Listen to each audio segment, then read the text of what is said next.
저 나름대로 마케팅을 안 하는 철학이 있었기 때문에 제 잘난 맛에 거만한 맛에 살아가지고 신비주의 컨셉으로 일관하던 제 자신이 있었기 때문에 스카이캐슬. 네, 맞아요. 마케팅을 솔직히 안 하는 게 더 품이 있는 거라고 그때 생각했던 것 같아요. 정말 거만한 생각이죠. 유튜브에서 청년 한 명을 만났는데 자수성가했다고 하더라고요. 네. 본인 입으로. 네. 미친놈이네.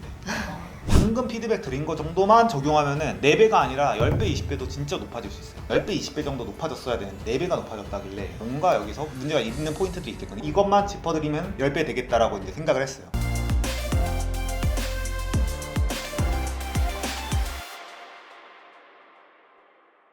아니 이거 아버지가 하버드 MBA에다가 본인은 보스턴 대학교 심리학 전공 뭐 이거 그냥 뭘 해도 될 거 아니었나요? 그건 아니었던 것 같아요. 오늘은 요즘 세대들이 사업 창업해야지 하면 되게 막막하잖아요. 대표님께서 어떻게 시작을 하게 됐는지, 어떤 의사결정을 겪었는지, 위기는 어떤 게 있었고, 그리고 이제 어떻게 마케팅으로 대박이 났는지 한번 다뤄보겠습니다. 그러면 이제 사업하기 전에는 뭐 하셨어요? 회사 다녔죠. UX, UI 디자인 컨설팅 회사 운영 책임자였습니다. PM? CO였습니다. 2009년부터 13년. 2013년까지. 네, 지금 창업하게 된 이 일은 미국에서부터 쭉 해왔던 일이에요. 저의 세컨잡이었죠. 창업하신 그 주제가 뭐죠? 미국 유학 컨설팅입니다. 회사를 2009년부터 2013년도에 다니면서 미국 유학 컨설팅도 부업으로 하신 거예요? 회사를 다니면서 미국 유학 컨설팅도 사업자가 있었어요. 미국 유학 컨설팅이 그 회사보다 더 먼저 사업을 시작했고 UX, UI 디자인 컨설팅 회사에 들어갈 때 제 비즈니스를 계속 영위하는 조건으로 들어갔습니다. 5년 동안 그럼 부업이랑 본업이랑 어떻게 같이 해요? 희한하게 하나 하는 것보다 2개를 할 때 시간이 더 많이 생기고 2개 할 때보다 3개를 같이 하니까 또 시간이 더 생기고. 근데 이게 이제 20대 때잖아요. 연애하기 바쁘고 인기 터지고 막 이랬는데 연애도 열심히 하고 생활도 열심히 살고 저는 포잡까지 했었는데 더 뭔가 개인적인 시간이 나는 것 같은 느낌이었어요. 미국 유학 컨설팅이라는 업은 성격적으로 좀 시즌타요. 한국에서 이제 미국으로 유학 가려는 아이들을 위한 컨설팅은 입시를 준비하는 입학 컨설팅이 많아요. 원서를 어떻게 써야 되는지, 학교를 어떻게 골라야 되는지에 대한 고민이 많은 반면 미국에서는 이미 미국에 들어와서 유학 생활을 하는 학생들을 맡아줬으면 하는 니즈가 많아요. 미국에서 이미 아이가 들어와서 공부하면서 적응을 잘 못한다거나 아니면 현지에 케어해줄 사람이 필요하다거나 공부에 도움이 좀 필요하다거나 아니면 생활적인 측면에 도움이 필요하다거나 그렇게 니즈가 다르기 때문에 이런 시즌별로 일이 구획이 좀 나뉠 수 있었기 때문에 또 같이 할 수 있었던 것 같아요. 주말을 이용하신 거죠? 아니에요. 퇴근도 이용하고 맨 처음에 UX, UI 디자인 컨설팅 회사를 인턴부터 시작했거든요. 네. 저희 대표님은 좀 다른 뜻을 가지고 저를 인턴부터 시작하게 하셨지만 저는 그거를 모르고 다른 네, 뜻은 뭐였죠? 운영을 좀 맡겨야겠다. 저를 다른 데서 보시고 마음에 쏙 드셨대요. 어. 어떤 파티에서 보시고. 그래서 아는 지인분 통해서 저를 좀 소개해달라고 하셔가지고 들어갔는데 인턴부터 일을 시작했어요. 사실 이 유학 컨설팅 업이 유학 컨설팅이 아니었고 번역 통역 회사를 한번 해볼까? 뭔가 해보고 싶어서 제가 제 사업을. 근데 번역 통역으로는 일이 안 들어오고 다 유학 쪽으로만 일이 들어오더라고요. 유학 쪽에 돈이 되겠다. 사실 그랬을 거예요. 그때는 근데 그런 걸 몰랐어요. 그냥 차려놓고 뭔가 한번 해볼까? 라고 했는데 문의로 일이 많이 들어오니까 기회야 이러면서 방향을 틀었죠. 근데 이게 미국에서 어떻게 보면은 거의 10년을 넘게 살다가 18년 살았어요. 저는 고등학교 2학년 마치고 3학년 되는 겨울에 들어갔거든요. 그때 가서 고등학교 졸업하고 대학 다니다가 일 시작하고 그러다가 2013년도에 한국 들어오게 됐어요.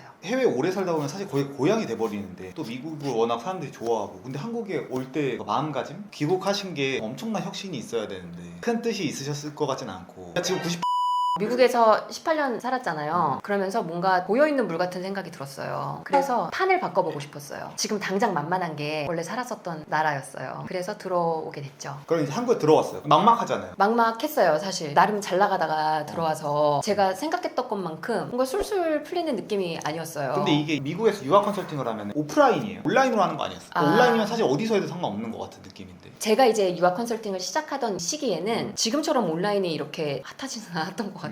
저는 타자기로 원서 써가지고 대학 지원했던 세대거든요. 직접 만나는 거예요. 저는 미국에 있을 때 직접 만났어요. 왜냐면 니즈가 미국에 우리 아이가 있는데 저는 하필 보스턴에 있었잖아요. 보스턴 주변에는 학교들이 많아요. 보스턴은 사실 매사추세츠라는 주의 수도기는 하지만 그 옆에 주들이 다닥다닥 뉴잉글랜드라고 미국에 맨 처음 만들어진 곳이란 말이에요. 거기에 붙어있는 여러 주들에 좋은 학교들이 많아요. 좋은 기숙학교다, 좋은 대학교다, 아이비리그도 그쪽에 있잖아요. 아이들이 이미 유학을 유학을 들어와서 공부를 하고 있는데 현지에서 누군가가 필요한 거예요. 그러니까 사실 아이들하고의 접점이 많았죠. 아이들하고 직접 만나고 학교를 찾아가고 부모님들이 매번 학교를 찾아가고 선생님들하고 소통하고 하기가 어려우니까 아이하고 대화하고 이러기도 어렵고, 그리고 그때는 보이스톡 같은 게 없었어요. 부모님하고 전화하기도 어려웠단 말이에요. 훨씬. 그럼 이제 누군가 가주면 좋잖아요. 아이를 만나서 또 얘기해주면 좋고. 그렇죠. 이러니까 이런 니즈가 미국에 있을 때 있었죠. 그럼 이제 어떻게 보면 여기서 한국으로 딱 오면 완전 초기화긴 하네요. 완전히 초기화죠. 왜냐면 니즈가 완전히 변했으니까. 한국에 돌아오니까 제가 생각했던 거하고는 다르게 저는 이제 아이들하고의 접점을 만들면서 거기에서 보람을 느끼면서 이 업을 해왔는데 아이들을 잘 만나보지 못해요. 한국에서는. 부모님들하고의 일이라고 보는 게 더 맞는 것 같아요. 부모님들을 통해서 아이를 컨설팅하는 거죠. 그리고 아이들이 너무 스케줄이 바쁘기 때문에 잘 만날 수가 없어요. 사실 여기서도 만약에 오자마자 블로그 마케팅으로 딱 끝냈으면 사실 게임 끝났는데 이때 안 했을 것 같고, 그럼 어떻게 수요를, 그러니까 어머니들이 연락이 와야 되잖아요. 이미 이제 하고 있었던 학생들이 있었고 지인들 소개로 받았어요. 우리 아이들 모아서 제가 캠프 만들어서 데리고 나가서 한 달 정도 있는 그런 썸머 캠프 그런 것도 하고요. 그러면 이제 시작을 해서 사업에서 어떤 기업 형식으로라던가 확장하기는 어려웠겠네요. 너무 어려웠죠. 수요가 이제 한정되어 있으니까. 그렇죠. 그러면 여기서 언제 그 다음 단계로 가야겠다라고 생각을 하신 거예요? 그동안 이제 개인 사업자로 하다가 법인으로 틀면서 아무래도 기존 학부모님들이나 지인들 소개로만 사업을 운영하기에는 정말 수요가 한정적이기 때문에 그래서 마케팅이 필요하다는 거를 절실하게 느꼈어요. 왜냐면 불특정 다수를 모아야 되겠다라는 생각이 처음 들었던 것 같아요. 몇 년도에? 2022년. 여기서 사업자들이 막막해 하잖아요. 마케팅은 해야 되겠다라고 네. 결심을 했어. 그 다음 어떻게? 사실 저는 마케팅에 관계돼서 저 나름대로 마케팅을 안 하는 철학이 있었기 때문에 제 잘난 맛에 거만한 맛에 살아가지고 신비주의 컨셉으로 일관하던 제 자신이 있었기 때문에 스카이캐슬. 네 맞아요. 마케팅을 솔직히 안 하는 게 더 품이 있는 거라고 그때 생각했던 것 같아요. 정말 거만한 생각이죠. 근데 이제 마케팅을 하려고 했어. 그러면 어떻게 됐어요? 불특정 다수를 모으려면 뭐를 해야 되지? 마케팅 해야지. 그런데 그게 어떻게 보면 제 정체성을 깨는 거였단 말이에요. 그쵸. 지금 20년 동안 제 나름 고귀하게 이어오던 신비주의 컨셉을 깨야 되는 거였기 때문에 마음이 많이 힘들었어요. 그러니까 마음이 힘들 때 저는 책을 읽거나 일기를 쓰거나 하면서 힐링을 하고 도움을 받는 타입인데 미친 듯이 이런저런 책들을 보고 영상도 보고 유튜브에서 청년 한 명을 만났는데 자수성가했다고 하더라고요. 네. 본인 입으로?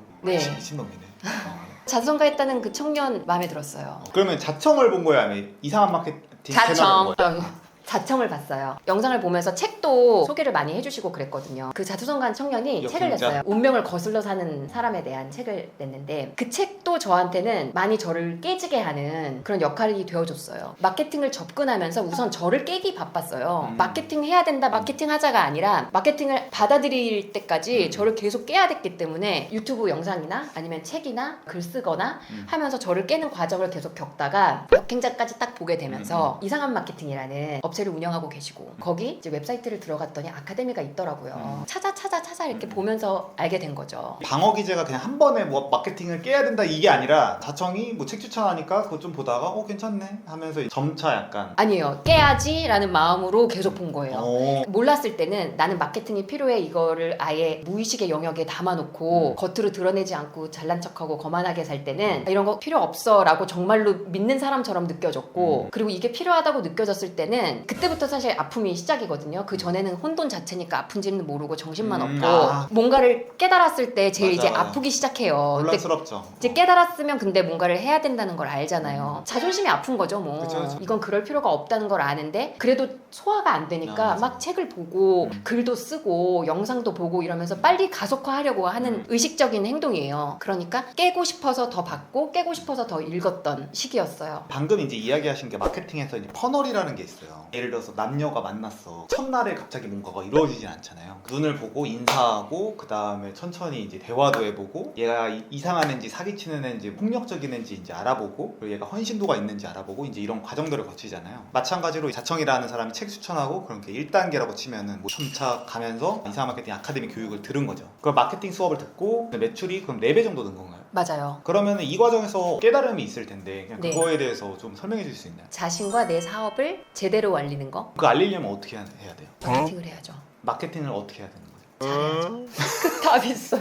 왜냐면 저는 정말로 SNS도 안 해보고 마케팅 측면에서는 컴맹이나 다름없었던 사람이잖아요. 오. 그러니까 이상한 마케팅을 등록을 하고 등록하기 전까지도 사실 엄청 갈등이 많았어요. 어쨌든 그걸 깨고 등록을 했어요. 그러니까 어떻게 했냐면 정말 그냥 되게 단순하게 아카데미 들어와서 뭘 하라고 하잖아요. 그럼 하라고 하는 거 그대로 하고 하지 말라는 거 절대 안 그게 하고 중요하죠. 그렇게 하기 위해서 저는 이상한 마케팅 왔을 때는 이상한 마케팅 아카데미가 저를 캐리해 준 거고 저는 하라는 대로만 하고 하지 말라는 거 안 해서 400%가 나온 거예요. 그 말밖에는 할 게 없어요. 교육업에 계시니까 그 마인드가 얼마나 중요한지 너무 잘 아시네요. 이게 진짜 모든 교육에서 가장 중요한 포인트인데. 제가 아이들하고 이렇게 교류를 하면서 아이들을 컨설팅 해왔잖아요. 그러니까 저도 어느 정도 늘 학생의 마인드를 가지고 있는 것 같아요. 그러면은 그 블로그 마케팅을 하신 거죠? 제가 교육 들었을 때는 블로그, 유튜브, 인스타 다 릴스? 배웠어요. 블로그를 썼는데 이제 문의가 막 엄청 들어오기 시작했는데 되게 신기하셨겠다. 신봤다 뭐 이런 느낌이었죠. 그러면은 뭐 어떻게 하셨는지 한번 저도 아예 처음 보거든요. 잘했는지 못했는지 객관적으로 한번 보도록 하겠습니다. 제 수준에서는 못하셨을 것 같긴 한데 마케팅에서 중요한 거는 결국에는 가치 입증이 제일 중요하겠죠. 괜찮긴 한데 저는 어쨌든 이제 경력 자체가 오래됐으니까 경력을 아예 쓰거나 이제 여태까지 몇 건을 했는지 그거를 조금 넣었으면은 왜냐면 100% 입소문이라고 하면은 입증해야 되는 또 책임이 생기거든요. 네. 상대방 입장에서는 이게 의문이 드는. 근데 만약에 7,300건 써놨어. 물론 이제 입증은 해야겠지만 100% 입소문은 뭔가 와닿지 않는 포인트가 있어요. 나쁘진 않아요. 어제 밑에 써있긴 해서 상관은 없지만 저는 바꾸면 좋을 것 같다. 물론 다른 마케팅 하시는 분들에 비해서 당연히 상위의 레벨이니까 이제 매출이 4배가 늘어난 거죠. 그러면 너가 해봤어? 여기서 일단 의문이 드는데 바로 이제 격파를 하고 있죠. 이것도 좋고 이건 이제 신뢰감 주는 부분에서 좋았고 마케팅이라는 거는 압축을 하는 거거든요. 이 안에 거의 모든 게 들어가야 된단 말이에요. 그러면 여기 맨 앞에 이거에 대한 증거를 좀 제시하면 좋긴 한데 여기서 다시 한번 신뢰도를 높이려고 한단 말이에요. 근데 사실 이게 위에 거에서 좀 중복이 되는 포인트가 있어요. 이 부분을 살리는 게 더 좋다고 생각을 하고 여태까지 경력 아니면 몇 건을 진행했는지 수치적인 증명을 하면은 좋을 것 같다라는 게 일단 첫 번째 피드백이고 근데 이것도 워낙 좋아요. 이 정도만 해도 최상위권이라고 저는 생각하긴 합니다. 제목들을 전체적으로 보고 있는데 뭐 어설퍼요. 근데 이럴 줄 알았어. 왜냐면은 다른 교육받은 분들에 비해서 아예 없던 사람이 그냥 이번에 처음 딱 한 거다 보니까 당연히 이제 부족할 수밖에 없고 근데 사실은 뭐 이게 또 엄청나게 뛰어나지 않아도 돼요. 이 정도만 숫자의 원칙을 쓴 거죠. 반드시 고려해야 할 3가지.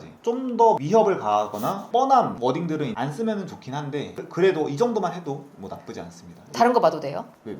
많이 까일 것 같아요. 아니야 괜찮아. 방어 기제를 내려놓으셔야 이미 성공을 했고 이미 네. 잘 되고 있기 때문에 안 된 거를 보는 게 나아요. 근데 경력이랑 지금 여태까지 건수 자체가 너무 다른 데랑 차별화가 되는 포인트거든요. 저는 이 부분이 처음에 무조건 수치적으로 나와야 된다라고 보고 나쁘지는 않은데 이게 결국에는 보는 사람들 입장에서만 생각을 해야 되거든요. 근데 네. 이게 만약에 스타트 발표를 해야 돼. 그러면 네. 이렇게 써야 되는데 네. 결국 부모님들이 궁금한 거는 경력이 얼마나 됐고 뭐 몇 건을 해왔고 합격률이 얼마고 그리고 어떤 사례들이 있고 이제 이게 궁금한 거란 말이에요. 이런 거는 덜 중요하지만 뭔가 있어 보이니까 맨 아래로 내리고 그 위에 가장 중요한 1, 2, 3, 4, 5번 정도를 학부모님들이 가장 궁금해할 만한 포트폴리오를 올리는 게 좋다고 생각을 합니다. 자녀가 유학의 의지가 있는가 이제 첫 번째로 들어갔어. 그럼 여기서 저라면은 결국에 이 부모님들이 제일 궁금해하는 건 이 사람이 이제 결국 경력이 있냐 성공 사례가 있느냐가 저는 제일 중요하다고 보거든요. 저라면 여기에 스토리를 갈 것 같긴 해요. 예를 들면 13년 전에 또 학생이 있었다. 근데 이 학생 같은 경우에 이제 의지가 있다 없다 이제 이런 스토리를 하면서 그 이야기를 짧게 들어가고 이렇게 가잖아요. 그럼 사람들이 어떻게 인식하겠어요? 공감도 가고 이 사람들이 실체가 있구나. 특히 네. 13년 전부터 했구나. 네. 사실 여기서 이제 가치를 느끼는 거거든요. 예를 들면은 막 여자분들이 데이트하다가 제일 많이